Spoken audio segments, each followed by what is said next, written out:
प्रतिवर्ष ज्येष्ठ मास की अमावस्या को उत्तर भारत की सुहागिनों द्वारा तथा ज्येष्ठ मास की पूर्णिमा को दक्षिण भारत की सुहागिन महिलाओं द्वारा वट सावित्री व्रत का पर्व मनाया जाता है।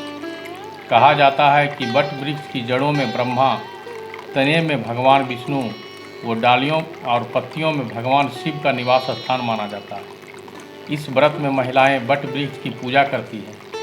सती सावित्री की कथा सुनने व वाचन करने से सौभाग्यशाली महिलाओं की अखंड सौभाग्य की कामना पूरी होती है। पौराणिक, प्रामाणिक एवं प्रचलित वट सावित्री व्रत कथा के अनुसार सावित्री के पति अल्पायु थे। उसी समय देव ऋषि नारद आए और सावित्री के कहने लगे कि तुम्हारा पति अल्पायु है, आप कोई दूसरा वर मांग लें। पर सावित्री ने कहा, मैं एक हिंदू नारी हूँ, पति को एक ही बार चुनती हूँ। इसी समय सत्यवान के सिर में अत्यधिक पीड़ा होने लगी।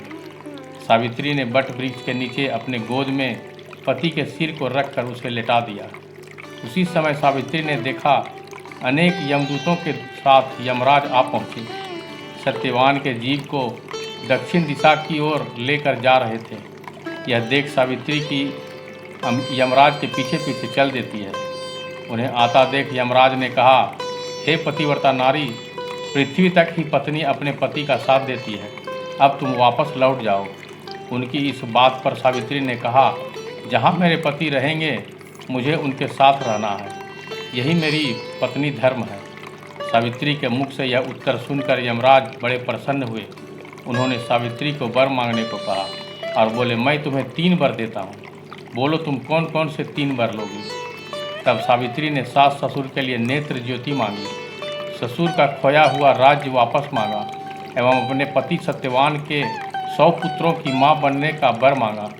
सावित्री ने यह तीनों वरदान सुनने के बाद यमराज ने उसे आशीर्वाद दिया और कहा, तथास्तु, ऐसा ही होगा। सावित्री पुनः उसी वट वृक्ष के पास लौट आई जहाँ सत्यवान मृत पड़ा था। सत्यवान के मृत शरीर में फिर से संचार हुआ। इस प्रकार सावित्री ने अपने पतिव्रता व्रत के प्रभाव से न केवल अपने पति को पुनः जीवित करवाया, बल्कि सास ससुर को नेत्र ज्योति प्रदान करते हुए उनके ससुर को खोया राज फिर दिलवाया। तभी से वट वृक्ष अमावस्या और वट सावित्री पूर्णिमा के दिन वट वृक्ष का पूजन अर्चन करने का विधान है। यह व्रत करने से सौभाग्यशाली महिलाओं की मनोकामना पूर्ण होती है और उनका सौभाग्य अखंड रहता है। कथा का सार यह है कि एक निष्ठ पति परायण स्त्रियां अपने पति को सभी दुख और कष्टों से दूर रखने में समर्थ होती है।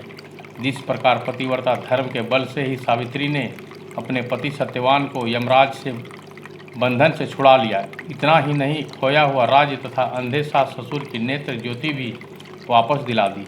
इसी प्रकार महिलाओं को अपना गुरु केवल पति को ही मानना चाहिए। गुरु दीक्षा के चक्र में इधर उधर नहीं भटकना चाहिए। धन्यवाद।